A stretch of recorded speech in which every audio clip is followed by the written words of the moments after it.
Kita ini dengan membaca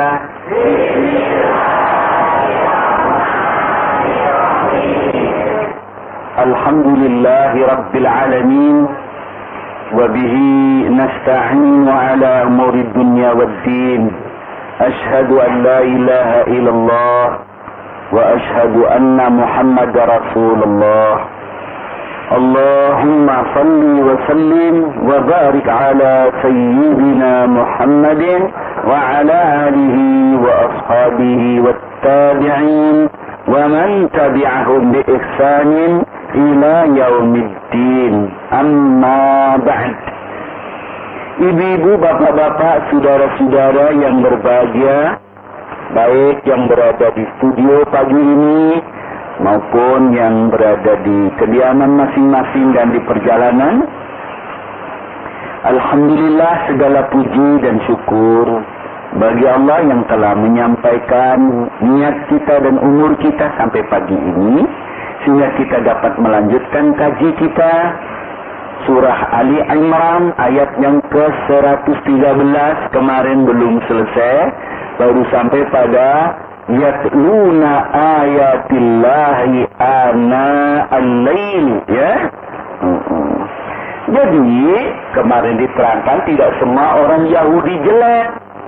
Ada yang baik, yang bersifat qaimah, yang punya sifat lurus, sehingga keimanannya mulai dari Taurat, Zabur sampai kepada Injil, sampai pada Quran sama, yaitu mengesahkan Allah, mengimani pada Nabi. Itu dulu sudah diterangkan. Lalu konsekuensinya iman kepada kitab-kitabnya dan membaca kitab-kitab Allah. Dan membaca kitab di waktu malam memang itu ibadat yang paling baik. Nah, demikian. Mengapa membacanya sambil memuji? Ada yang mengatakan membaca kitab Allah di waktu sampai tengah malam. Ada yang mengatakan tahajud. Kemarin begitu kan? Ada karena memuji-muji Allah. Sebagaimana mereka membiasakan sebelum Quran turun membaca Zabur yang berisi mazmur. Waktu itu yang saya terangkan adalah Mazmur yang ke-36 ayat 6 sampai ayat 13. Nah, ini Mazmur. Mazmur yang ke-25 dari ayat 1 sampai ayat 7. Kita coba kita simak. Bunyinya ayat pertama, ya Allah, Tuhanku, kepadamu aku mengangkat hatiku.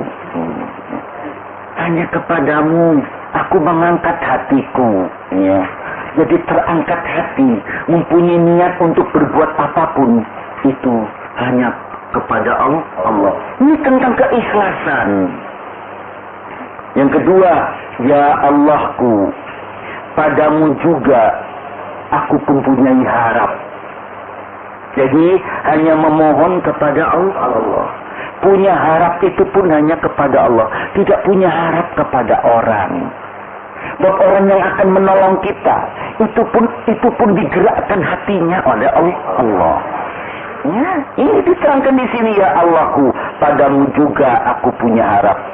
Jangan kiranya aku diberi malu. Ya.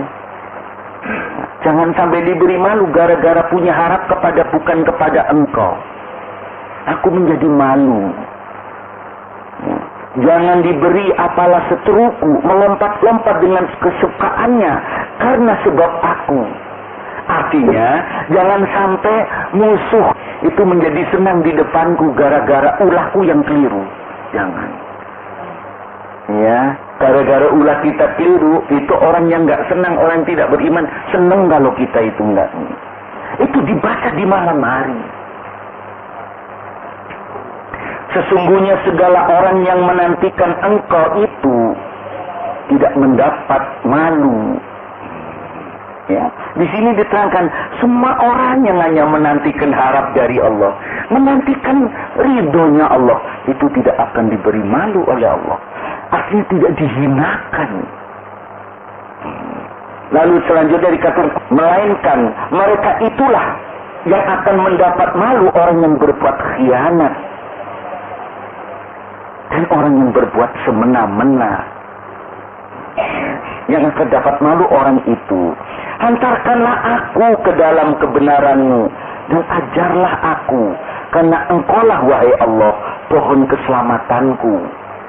Engkau, bukan yang lain. Ya. Maka akan dikau juga aku menanti setiap hari. Sepanjang hari yang dinanti cuma ridho Allah. Ingatlah, kiranya akan segala rahmat-Mu dan segala kemurahan-Mu, ya Allah, ya Tuanku, karena Engkaulah azali adanya. Allah itu azali kekal adanya. Maka harapnya itu rahmatnya hanya selalu ingat kepada Allah. Jangan ingat kepada yang lain. Ya, hanya ingat itu, zikirkan sebanyak-banyaknya pada Allah. Lalu dikatakan, ya Allah, jangan Engkau ingatkan aku akan segala dosaku yang pada masa mudaku dan akan segala salahku, melainkan hendaklah Engkau ingatkan kepadaku sekedar kemurahan-Mu oleh karena kebajikan-Mu. Ya Allah, dengarkan doaku. Artinya, apa yang telah diperbuat dosa itu jangan diingatkan pada saya. Sebab kalau ingat orang kan ya, itu suka tidak baik juga. Ingatkan, tapi ingatkan kepada kebenaran yang datangnya dari Engkau. Sebab kalau mengingat jelek itu biasanya juga ya, apalagi yang pernah dikerjakan itu suka ya, gimana terus ingat ya, ada yang menyesal, ada yang senyum. Ya, ada yang ngaku nih betul, yang ingat sebab itulah ya. Ya, jadi jangan sampai itu diingatkan yang dosa-dosa dulu, ingatkan dengan kebenaran dari Engkau. Itu kan, coba dong, ada ya di syairnya Amir Hamzah, kalau nggak salah, itu dikatakan, ya Allah, berilah aku rezeki dalam tidurku. Itu berupa mimpi yang baik. Karena mimpi yang baik mendorong aku berbuat baik. Jauhkan aku dari rezeki yang buruk, yaitu mimpi yang buruk. Karena mimpi yang buruk mendorong aku berbuat buruk. Amir Hamzah, judulnya Seruling Bambu. Ini ngarang sendiri. Aduh. Jadi baca itu, wahum yasjudun. Dipuji sifat yang ketiga, wahum yasjudun, dan mereka itu sujud. Sujud di sini menjadi bermacam-macam pendapat orang. Ada yang dimaksud sujud di sini adalah sujud memeluk Islam, yaitu khusyuk. Seperti Abdullah bin Salam, Sa'labah bin Sa'id itu tadi, itu orang yang sujud, orang yang khusyuk. Khusyuk di dalam memeluk Islam. Penuh taat, penuh tunduk kepada Allah. Memeluknya Islam bukan memeluk yang tidak sujud, memeluknya dengan penuh khusyuk, dengan rasa sujud, hatinya yang sujud.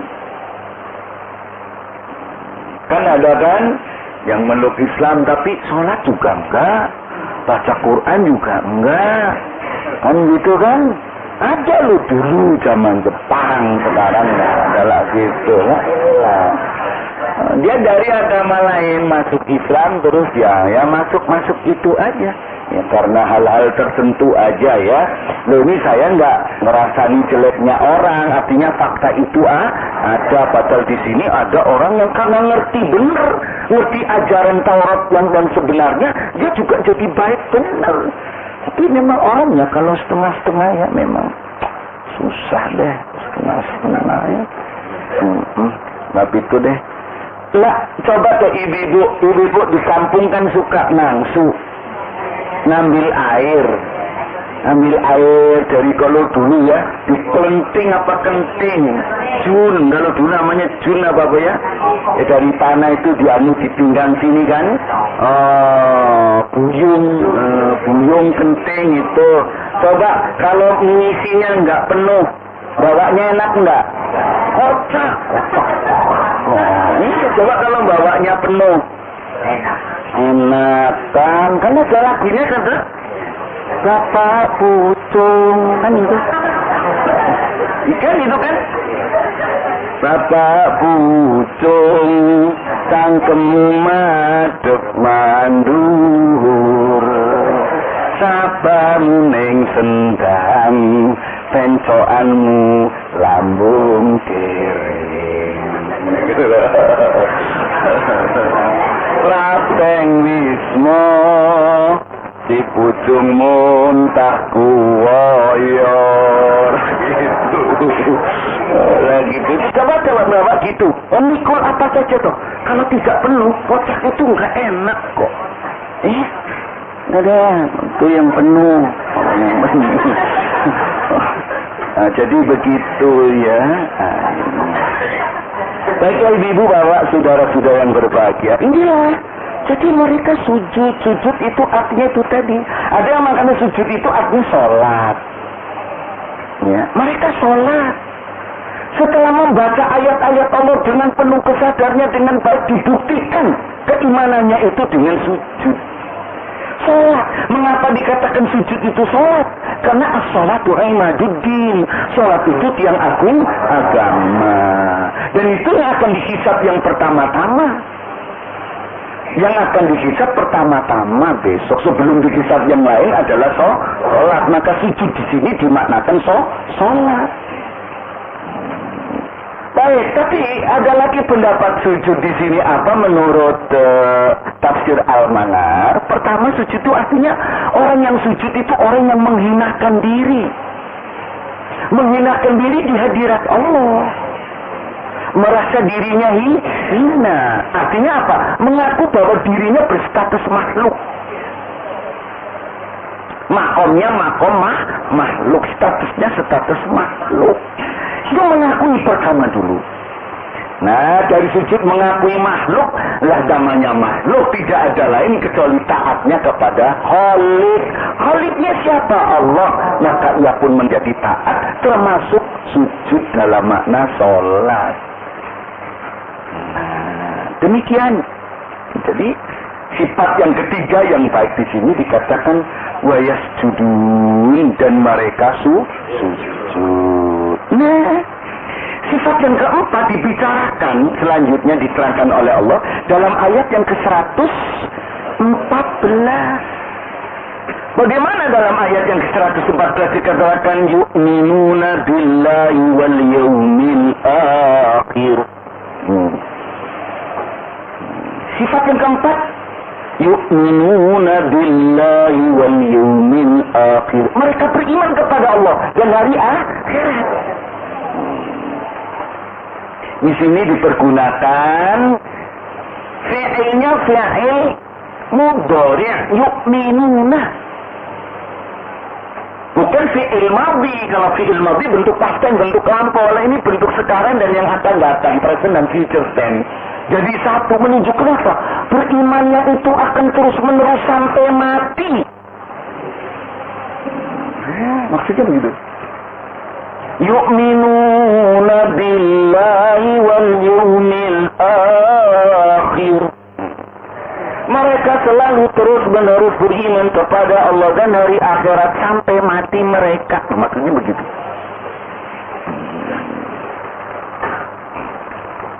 Jadi ini konsisten dengan apa? Dengan ittaqullaha haqqa tuqatihi wa la tamutunna illa wa antum muslimun. Maksud ke sana, takwalah kamu kepada Allah dengan sebenar-benar takwa kepadanya, yaitu takwa yang lurusan istiqomah.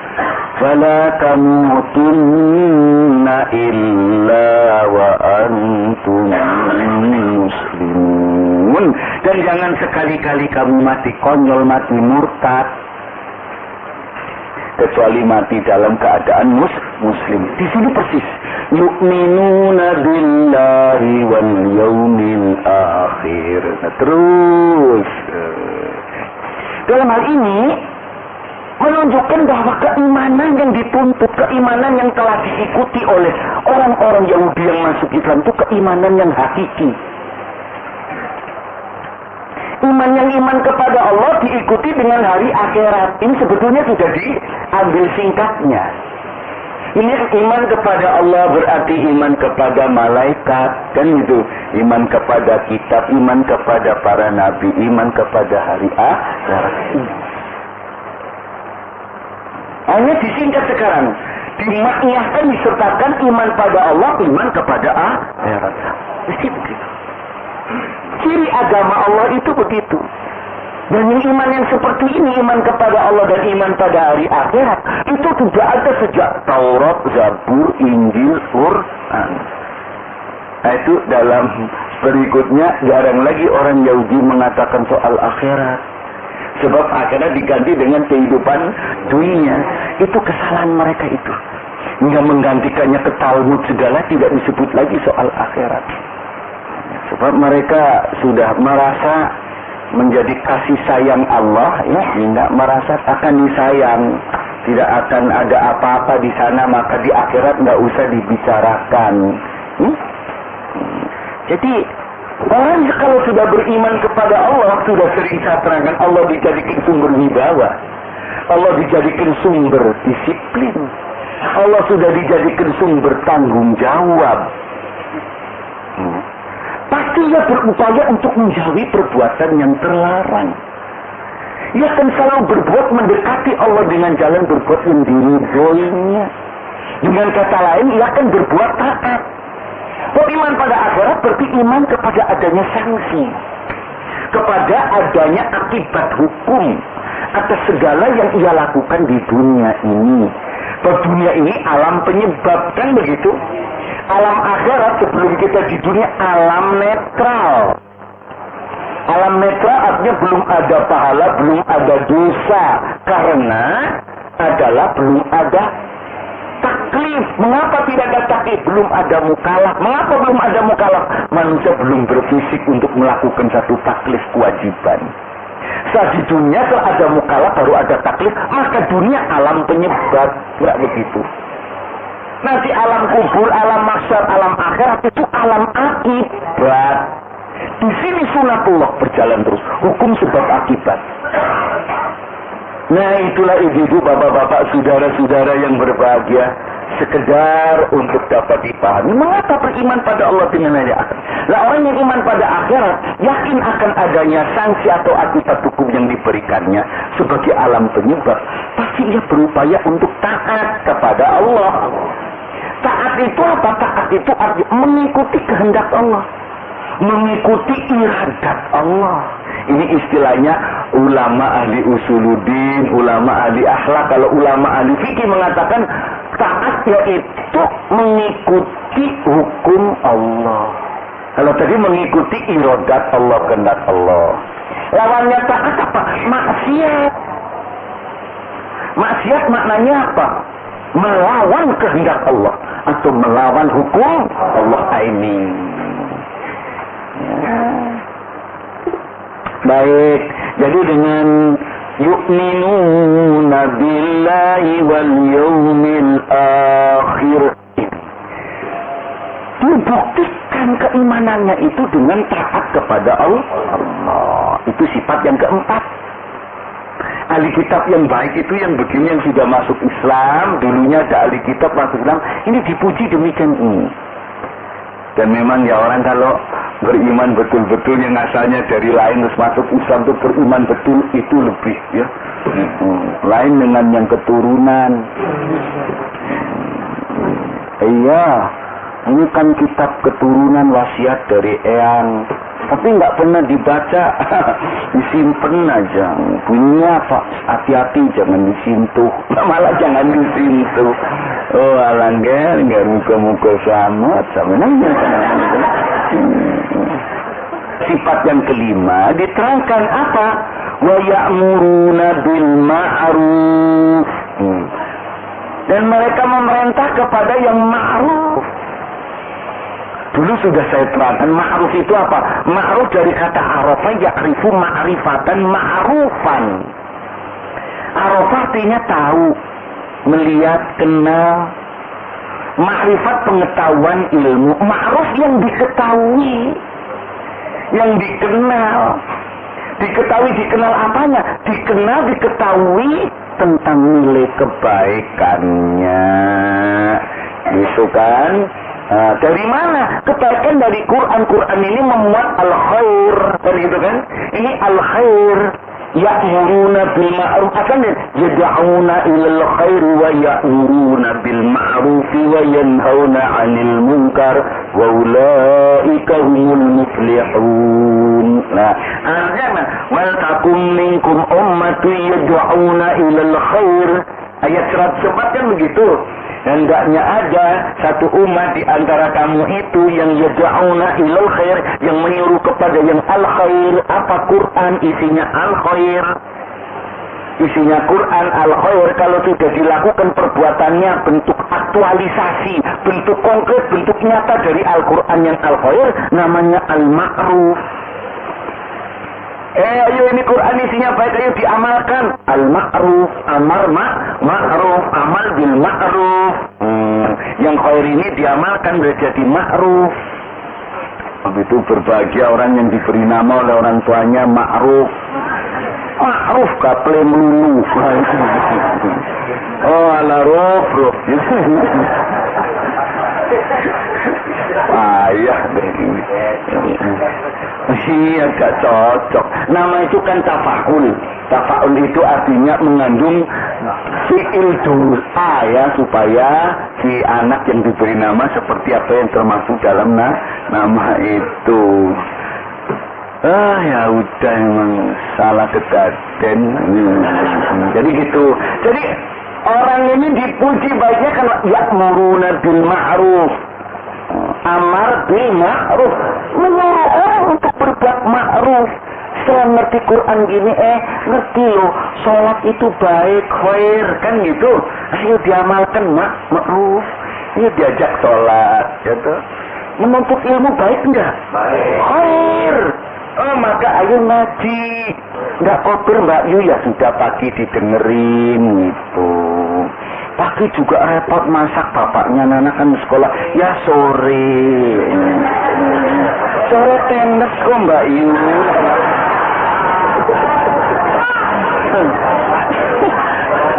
Olah tenis loh. Ya wis mengko nek meh mati.